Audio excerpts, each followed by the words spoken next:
আসসালামু আলাইকুম ওয়া রাহমাতুল্লাহি ওয়া বারাকাতুহু। সুপ্রিয় দর্শক শ্রোতাদের আন্তরিক মোবারকবাদ জানিয়ে শুরু করছি মেগা ডিজিটাল স্কেল বরকতময় Ramzan powered by modern green City cosponsor Dhaka Darus Sunnat model মাদ্রাসা। আজ আমরা আলোচনা করব অত্যন্ত গুরুত্বপূর্ণ জীবন ঘনিষ্ঠ ইসলামের ফরজ একটি বিধান নিয়ে, যাকাত বন্টনের নীতিমালা ও না দেওয়ার পরিণতি। এ বিষয়ে আলোচনা করার জন্য আমার সাথে রয়েছেন দেশ বরেণ্য ইসলামী চিন্তাবিদ, মুফাসসিরে কোরআন, ঐতিহ্যবাহী ঢাকা নেসারিয়া কামিল মাদ্রাসার স্বনামধন্য সুযোগ্য অধ্যক্ষ মহতারাম মাওলানা শরীফ মোহাম্মদ আবু হানিফ। আসসালামু আলাইকুম রহমতুল্লাহ। ওয়ালাইকুম আসসালাম রহমতুল্লাহি ওয়া বারাকাতুহু। আপনি কেমন আছেন? আলহামদুলিল্লাহ, আপনি ভালো আছেন? আছি, আল্লাহর রহমতে ভালো আছি। তো আজকের যে বিষয় জাকাত বন্টনের নীতিমালা, যে বন্টনটা আমরা কিভাবে করব, একটি ফরজ বিধান, আমরা কাকে দিব, কিভাবে দিব, যদি একটু বলেন। আলহামদুলিল্লাহ, ইসলামের জাকাত ব্যবস্থা একটি অন্যতম রোকন, 5টি রোকনের মধ্যে। হিজরতের দ্বিতীয় বর্ষে রমজানুল মোবারকের সিয়াম ফরজ হওয়ার পাশাপাশি জাকাতও ফরজ হয়েছে। রাসূলুল্লাহ সাল্লাল্লাহু আলাইহি ওয়াসাল্লাম মদিনা রাষ্ট্রে জাকাত ব্যবস্থাকে প্রতিষ্ঠিত করার মধ্য দিয়ে দারিদ্র্য বিমোচন করেছিলেন এবং অল্প কিছু দিনের মধ্যে আরব বিশ্বের দরিদ্র খুঁজে পাওয়া যেত না। সেই মহান একটি বিধান, যেই জাকাতের মাধ্যমে ধনীদের টাকা গরিবের দিকে প্রবাহিত হয়। অর্থের প্রবাহটা সমাজে বৃদ্ধি পায় জাকাতের মাধ্যমে। তো খাজুমিন আগ্নিয়া ইহিম ও তুরদ্দ ইলা ফকরা ইহিম, রাসূলুল্লাহ সাল্লাল্লাহু আলাইহি ওয়াসাল্লামের হাদিস, যে জাকাত গ্রহণ করা হবে ধনীদের কাছ থেকে আর সেটা ফিরিয়ে দেওয়া হবে মুসলিম সমাজের গরিবদের মাঝে। তো গরিব কোন গরিবদের মাঝে দেওয়া হবে এ ব্যাপারে আল্লাহ সুবহানাহু ওয়া তাআলা সূরাতুত তাওবার মধ্যে 8টি খাতের কথা বর্ণনা করেছেন। ইন্নামাস সাদাকাতু লিল ফুকারা ওয়াল মাসাকিন ওয়াল আমিলিনা আলাইহা ওয়াল মুআল্লাফাতি কুলুবুহুম ওয়াল গারিমিন ওয়া ফির রাকাব ওয়া ইবনিস সাবিল ওয়া ফি সাবিলিল্লাহ। এই 8টি খাতের কথা, যারা গরিব মিসকিন। এখন ফকির মিসকিন হচ্ছে ফকির যারা আপনার দিন আনে দিন খায়, সঞ্চয় থাকে না, মিসকিন যে এতটুকু নাই। তাহলে ফকিরদের কিছু সঞ্চয় থাকে কিন্তু সেটা মালে নেশাব পৌঁছে না, আর মিসকিন হলো দিন আনে দিন খায়, এদেরকে জাকাত দেওয়া।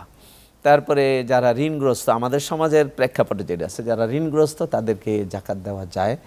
ঋণগ্রস্ত কেমন, যে ঋণগ্রস্ত হয়ে গেছে কিন্তু তার ঋণ পরিশোধের মতো কোনো অর্থ সম্পদ তার কাছে নেই বা কোনো সম্পদ নেই যে সম্পদ দিয়ে সে ঋণটা পরিশোধ করবে, এমন ব্যক্তি যারা। তারপরে থাকতে পারে যারা মুসাফির, সফর অবস্থায় আছে কিন্তু বিপদে পড়ে গেছে, যারা বিদ্যা অর্জন করবে, বিশেষ করে দ্বীনি ইলম যারা অর্জন করে কিন্তু ইলম অর্জন করার মতো অর্থ তার নাই, সামর্থ্য নাই। দুনিয়াবি ইলম অর্জন, জ্ঞান চর্চার জন্য জাকাত নেওয়া যাবে, সেটা যদি দুনিয়ার কল্যাণ হয়, অন্তত পরকালের কল্যাণ নাও যদি হয়, অন্তত দুনিয়ার মানুষের কল্যাণ হতে পারে, এমন কাজে যদি কেউ অর্থের সঙ্গতি না থাকে তাহলে নিতে পারে। এখানে আপনি যে অভাবগ্রস্তের কথা, ঋণগ্রস্তের কথা বলছেন, একজন লোক ব্যবসায়ী প্রতিষ্ঠান থেকে মাল নিছে, 3 লাখ টাকার মাল নিছে, ঋণগ্রস্ত হয়ে পড়েছে, দিতে পারে না। এখন বলল মালিককে, ভাই আমি তো অভাবগ্রস্ত, দিতে পারবো না, ওই 3 লাখ টাকা আপনি আমাকে জাকাত হিসাবে দিয়ে দেন। এই ক্ষেত্রে কি করবেন? না, এটা জাকাত হিসেবে কেটে নেওয়া যায় না। যিনি ঋণদাতা তিনি যদি জাকাত ওই ঋণগ্রস্তকে দেন, ঋণগ্রস্ত সেটা মালিক হবেন, মালিক হওয়ার পরে সেটা ঋণ পরিশোধ করতে পারবে। কিন্তু কারণ জাকাত দেওয়ার সময় নিয়ত করতে হবে যে আমি এই টাকাটা জাকাত দিচ্ছি। এখন ঋণ দেওয়ার সময় তো জাকাতের নিয়ত করে নেই, সেজন্য এটা জাকাত আদায় হবে না। তাকে অন্য টাকা দিয়ে তাকে জাকাত দিতে হবে, দেওয়ার পরে সে ওইটার মালিক হইয়া তারপরে তার ঋণ পরিশোধ করবে। তাহলে সেটা এখানে নিকটাত্মীয় যদি অভাবগ্রস্ত হয়, সেই ক্ষেত্রে তাকে কি জাকাত দেওয়া যাবে কিনা? জি, নিকটাত্মীয়ের অভাবগ্রস্ত তার বিষয়টা নিয়ে আমাদের সমাজে কিন্তু অনেক প্রশ্ন আসে এবং এটা অনেকে বুঝতে পারে না। আমাদের দেখতে হবে যে নিকট আত্মীয় কিন্তু তার খোরপোশের দায়িত্বটা জাকাতদাতার উপর পড়ে কিনা। জাকাতদাতার উপরে যার খোরপোশের দায়িত্ব আছে এমন ব্যক্তিকে জাকাত দেওয়া যায় না। যেমন নাকি সন্তানের উপরে তার মা বাবার হক আছে, অধিকার, মা বাবা তার কাছে খোরপোশ পাও না, সেক্ষেত্রে এই জন্য মা বাবাকে জাকাত দেওয়া যাবে না। জাকাতের অর্থ দিয়ে মা বাবার খেদমত করবে এটা না। যেমন সন্তান, স্ত্রী, তাদেরকে লালন পালন করার দায়িত্ব তার, সুতরাং স্ত্রীকে জাকাতের অর্থ থেকে টাকা দিবে, সন্তানকে জাকাতের অর্থ থেকে টাকা দিবে, দেওয়া যাবে না, তাহলে কিন্তু জাকাত আদায় হবে না। কিন্তু যদি ভাই বোন থাকে, যারা বয়স্ক, প্রাপ্তবয়স্ক ভাই বোন, তারা যদি অর্থসঙ্গতি না থাকে তাহলে তাদেরকে জাকাত দেওয়া যাবে, কিন্তু চাচাকে দেওয়া যাবে, উল্লেখ করা যাবে না যেটা জাকাত, উল্লেখ করা প্রয়োজন নেই, উল্লেখ করা পারে, কিন্তু দেওয়ার সময় নিয়ত করে দিতে পারে। জি জি, শুকরিয়া, জাযাকাল্লাহ। আমরা আবার আসবো ইনশাআল্লাহ। সুপ্রিয় দর্শক শ্রোতা, আপনারা দেখছেন মেগা ডিজিটাল স্কেল বরকতময় Ramzan, powered by modern green City, cosponsor Dhaka Darus Sunnat model মাদ্রাসা। সময় হয়েছে বিরতির, ফিরবে একটু পরেই, সাথেই থাকুন।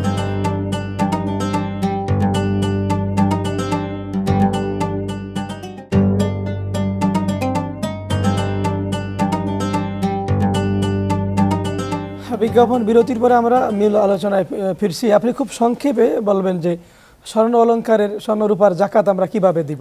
মানুষের যে অর্থের মূল বাহন হলো স্বর্ণ মুদ্রা, রূপা মুদ্রা। আমাদের দেশে এখনো যদিও কাগজের মুদ্রা প্রচলিত আছে, কিন্তু অর্থের মূল ভিত্তি হলো স্বর্ণ রূপা। আল্লাহ রাব্বুল আলামিন রাসূলুল্লাহ সাল্লাল্লাহু আলাইহি ওয়াসাল্লামের মাধ্যমে যে জাকাতের শিক্ষাটা আমাদেরকে দিয়েছেন, সেটার ভ্যালু কিন্তু স্বর্ণ এবং মুদ্রা দিয়ে। এই জন্য স্বর্ণ রূপার আলাদা হিসাব আছে। 7.5 ভরি স্বর্ণ হইলে সেখানে এটা নেসাব হয়, অর্থাৎ এই পরিমাণ স্বর্ণ থাকলে জাকাত ফরজ হয়।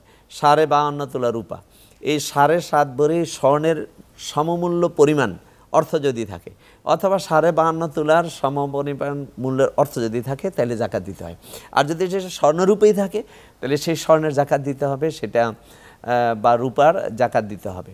এখন আমাদের কারো কাছে যদি কিছু স্বর্ণ থাকে, আবার কিছু নগদ টাকা থাকে, তাহলে কিছু স্বর্ণের মূল্যমান বাজার মূল্যটা হিসাব করে, নগদ অর্থটা হিসাব করে, যদি 52.5 তোলা রূপার সমমূল্য পরিমাণ হয়ে যায়, তাহলে জাকাত দিতে হবে।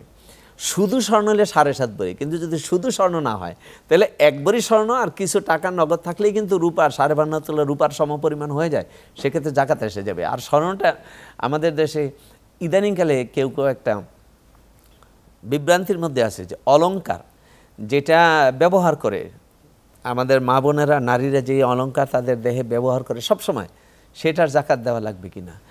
সংখ্যাগরিষ্ঠ ওলামায়ে কেরামের মত সেটারও কিন্তু জাকাত দিতে হবে। রাসূলুল্লাহ সাল্লাল্লাহু আলাইহি ওয়াসাল্লাম একবার ঈদগাহের নামাজে নারীদের ব্যাপারে কথা বললেন এবং বললেন যে উরিতুকুন্না আখতারাকুন্না ফিন্নার, আমাকে কিন্তু দেখানো হয়েছে তোমাদের অধিকাংশ জাহান্নামে। ফাতাসাদ্দাকনা ওয়ালাউ মিন হুলিয়িকুন্না, তোমরা সদকা করো তোমাদের নিজের অলংকার থেকে হইল। আবু দাউদ শরীফও রাসূলুল্লাহ সাল্লাল্লাহু আলাইহি ওয়াসাল্লাম এটা বলেছেন যে স্বর্ণ রূপা আমভাবে, কোরআনে কিন্তু শব্দটা আম মানে ব্যাপকভাবে, এখানে কোনো ব্যবহৃত অলংকার আর সংরক্ষিত স্বর্ণ কোনো আলাদা করা হয়নি। সুতরাং সব ধরনের স্বর্ণের মধ্যে জাকাত দিতে হবে। আরেকটি বিষয়, শেয়ার, প্রাইস, বন্ড, পিএফ ফান্ডের জাকাত দিতে হবে কিনা, দিতে হলে কিভাবে দিবে? আমাদের দেশে শেয়ার মার্কেটে অনেকের বিনিয়োগ আছে। এই শেয়ারের মালিক কিন্তু তিনি, শেয়ার হোল্ডার যিনি, তিনি মালিক, যে কোনো সময় বিক্রি করতে পারে, যে কোনো সময় কিনতে পারে। সুতরাং এটার উপর তার নিয়ন্ত্রণ আছে, এটাতে তার জাকাত দিতে হবে। দিতে হবে কিভাবে?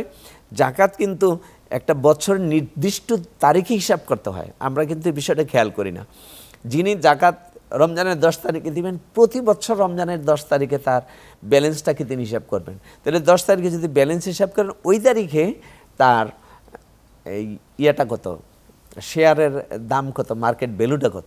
10 তারিখ যদি জুমার দিন হয়, তাহলে তো মার্কেট বন্ধ, তাহলে তার আগের দিন বৃহস্পতিবার তার শেয়ারের মূল্য কত ছিল, সেই শেয়ারের মূল্যটা ধরে তারপরে জাকাত দেবে, বিক্রয় মূল্য।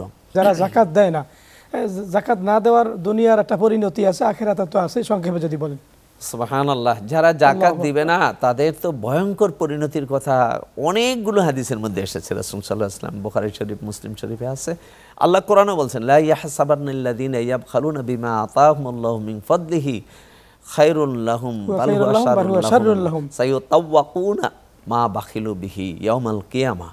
যারা আল্লাহ প্রদত্ত সম্পদ ভোগ করে কিন্তু দান করে না, কার্পণ্য করে, জাকাত দিতে কষ্ট পায়, দিতে চায় না, সম্পদ জমা করে, আল্লাহ বলেন এটাকে যেন তাদের কল্যাণকর মনে না করে, কারণ কিয়ামতের দিন এই সম্পদ তাদের গলায় পেঁচিয়ে দেওয়া হবে। যেই কার্পণ্য করছে, এই কার্পণ্যের কারণে। রাসূলুল্লাহ সাল্লাল্লাহু আলাইহি ওয়াসাল্লামের হাদিস যে যারা জাকাত না দিয়ে অর্থ সম্পদ জমা করে, কিয়ামতের দিন তাদের এটাকে সাপে পরিণত করে তাদের কপালে, তাদের গলায় পেঁচিয়ে দেওয়া হবে। যেই সাপের কপালে 2টা চিহ্ন থাকবে, বিষাক্ত হওয়ার চিহ্ন, সেই সাপ তার দুই গালে কামড়াবে, কপালে খাবে, আর বলবে আনা মালুকা ওয়া আনা কানসুকা, আমি তোমার সেই সম্পদ। এই সাপ বলবে আমি তোমার সেই সম্পদ যা তুমি জমাইছো, আজকে সাপে পরিণত হয়। এবং আপনার অনেক হাদিসে দেখা যায় যে আল্লাহ রাব্বুল আলামিন যাকাত না দেওয়ার শাস্তিটা কিন্তু হাশরের ময়দানে দিবেন। কেউ নামাজ আদায় করলো না, সিয়াম সাধনা করলো না, অন্যান্য গুনার শাস্তি কিন্তু জাহান্নামে যাওয়ার পরে হবে। কিন্তু এখানে হাদিসে আসছে যে ইম্মা ফিল জান্নাহ ইম্মা ফিন নার, তাকে হাশরের মাঠেই শাস্তি দেওয়া হবে, এরপরে সে জান্নাতে যাক বা জাহান্নামে যাক। তাহলে নাউজুবিল্লাহ, যাকাত না দেওয়ার শাস্তিটা কিন্তু তাৎক্ষণিক হাশরের ময়দানে হবে, হিসাব নিকাশ তার অন্য পরে হবে। আর কোন সম্প্রদায় যদি যাকাত দিতে অস্বীকার করে, তাহলে ইসলামী রাষ্ট্র তার বিরুদ্ধে, সে যদি নামাজি হয় তার বিরুদ্ধে কিন্তু রাষ্ট্র শাস্তিমূলক ব্যবস্থা নিতে পারে। যেমনটা হযরত আবু বকর সিদ্দিক রাদিয়াল্লাহু তাআলা আনহু যাকাত না দেওয়ার কারণে একটি সম্প্রদায়ের বিরুদ্ধে যুদ্ধের সিদ্ধান্ত নিয়েছিলেন। চমৎকার আপনি বলেছেন মাওলানা শরীফ মোহাম্মদ আবু হানি, আপনাকে অসংখ্য ধন্যবাদ। আপনাকেও ধন্যবাদ। সুপ্রিয় দর্শক শ্রোতা, আপনারা দেখছেন মেগা ডিজিটাল স্কেল বরকতময় Ramzan, powered by modern green city. আমরা জাকাত বন্টনে নীতিমালা না দেওয়ার পরিণতি, আরও অনেক মাসলা মাসাইল আমরা জানলাম। আমরা সঠিকভাবে জাকাত দিব, সম্পদ পবিত্র হবে, সম্পদ আল্লাহ বাড়িয়ে দিবেন, আল্লাহ রাব্বুল আলামিনের সন্তুষ্টি, ক্ষমা, নৈকট্য অর্জন করা যাবে সহজেই ইনশাআল্লাহ। আমরা হিসাব করে জাকাত দিব।